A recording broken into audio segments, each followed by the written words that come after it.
Welcome again and welcome back for those joining us today. I'm going to give a short address to introduce the day. The aim of my address is to kickstart, to start creating a common ground for us to talk about ethics, regulation and governance in synthetic media, specifically looking at the application of the technology in film and TV applications in industries. We've already started the conversations yesterday, suggesting you'll be rearing to go on this topic.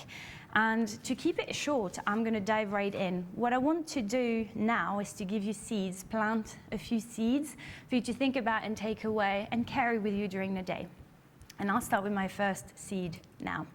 Do you know what this is?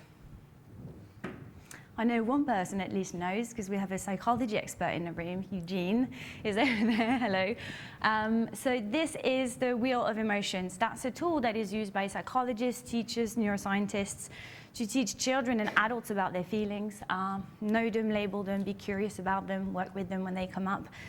And you may be wondering why start with that whilst we're in an academic conference meeting industry experts and academic experts thinking big thoughts on complex topics like AI and synthetic media.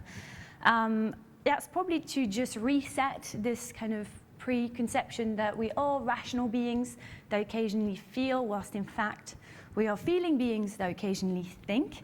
And that's really helpful, I found, to be reminded of that in the space of generative AI and synthetic media, because in my experience, and I think in yours as well, judging by the conversations we've had yesterday, the topic, the debates, even policy making, and to an extent conversations with clients as well as the scholarship, is driven by extreme emotions that are polarized, and polarized more on two camps. On one side, we have joy and enthusiasm and excitement about what the technology can do, and on the other side, we have fear and anxiety about the change that this is bringing, the impact of the technology on how we create content, how we tell stories, how we work in this space if we are a member of the creative industries, and the long-term impact this might have to the way we relate to images, to sound, and to other people.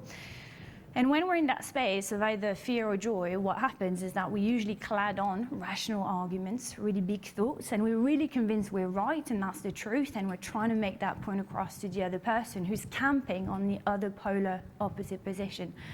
Driven also by fear, anxiety, and maybe other feelings, but cladding and scaffolding that with other rational thoughts and what comes across as the truth or really the argument or the right opinion or position in this field. And when that happens, we don't talk to each other. We just stay camped. You can't discuss dialogue or even negotiate or move forward, and that is not good soil for common ground in this space. And I thought it'd be useful for us to just be reminded that if we acknowledge those emotions that are driving parts of the debate and work with them and think about them throughout the day, see what comes up for you, see what you can see come up for other people, because we are going to talk about different uses of synthetic media today, including uses in the context of digital resurrection, and that will evoke feelings, different feelings for everyone. So it'd be a useful seed for you to keep in mind, and that's my first one. My first seed is emotions. Reminding ourselves we're emotional beings, more so than we're thinking beings, even if we're experts in our fields at an academic conference and event. The second seed for me is people. This is a reminder of who's involved in making synthetic media. We've got about 4 key stakeholders or players, if you want, in the chain, of the value chain or the chain of generation of the content. We have the individual that is being synthesized, and that often involves at least 2 people. The person whose likeness, the voice, the face is being reproduced, cloned or imitated, and the person, the double, who's driving the new speech, who's driving the new content. So that's at least 2 people in that role. We also have the creator of the synthetic media. We've heard a lot yesterday from and about content creators, filmmakers, but not just, sound makers, composers, any artists, and other forms of content making activities and practice. We also have the synthetic media disseminator, the person who's giving facilities and resources to that type of media to travel around, whether that's a film festival or a producer and distributor of content, or a platform. Online services today play a key part in that. We haven't talked about them so much, and we will today, especially in the context of the second panel, where we'll hear about the kind of expectations that we have for platforms to step in and play a role in the moderation and in the regulation of the synthetic media content dissemination. And of course, we have the audience. We often think of them as having a passive role in this, and they have been talked about and mentioned yesterday, but they've not been overly present. And I think that's an area we've agreed needs more focus and attention, because they are an essential part of meaning making of the stories that are told through synthetic media. The reason why I wanted to kind of start the day with reminding ourselves of the people is because we tend to focus on the content and the technology, and in fact, making that content is a team sport. Yesterday was a clear reminder that making good quality synthetic content is a large team's job, and will continue to be a way that people network around the AI-generated content. And what's useful for us to think about is that each one of these people will have their own rights, their own obligations, but also their own emotions and views about this.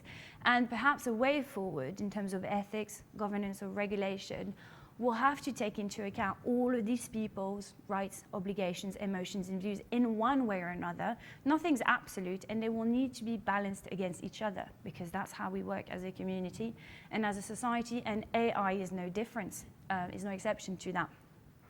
And that will probably look like something like this, and a kind of complex, slightly complicated, perhaps messy combination and triangulation of someone's rights, obligations, feelings, emotions, needs and wants about the synthetic media that will vary each time they take a different seat along the value chain creation, and each time a new project comes up and is put out or created in a different context.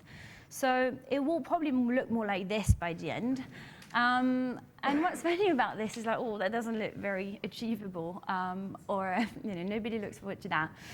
But funny that if we could think about a tool that we would be able to come up with that can take fine, nuanced, small points of data and connect and network it together to have a coherent output.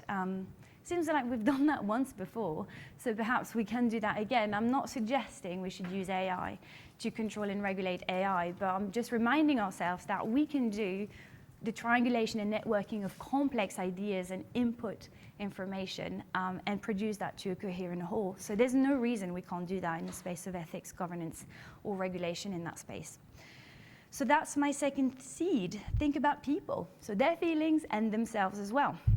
The last one will not be a surprise because I'm a lawyer. So of course I'm going to end on the law and regulation. So do you need to think about the law? Perhaps, but I think what I want to do with my last seed is just to kind of debunk a couple of myths.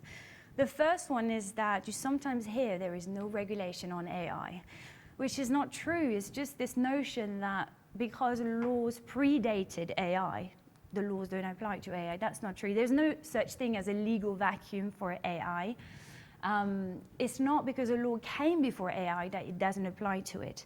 What is a truer reflection of what happens, or what is happening today in this space, is that we have a patchwork of regulations that were written before the technology was applied and used in the way we do now to generate high quality synthetic media for all sorts of purposes.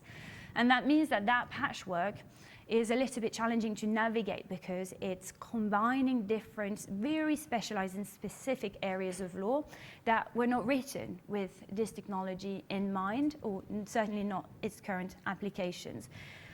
So that means we've got cracks and holes to patch in that space, and how we do that is precisely the conversations we're having. But the notion that we have no laws is not true. The other thing I want to clarify as we start off the day is that law operates as a floor for protection when we think about ethics, right? And it's probably never going to achieve a ceiling. So we don't think about the law as, the thing that you aim or aspire to achieve. You're expected to comply with the law. So we have a floor, which are current regulations that may be updated and upgraded.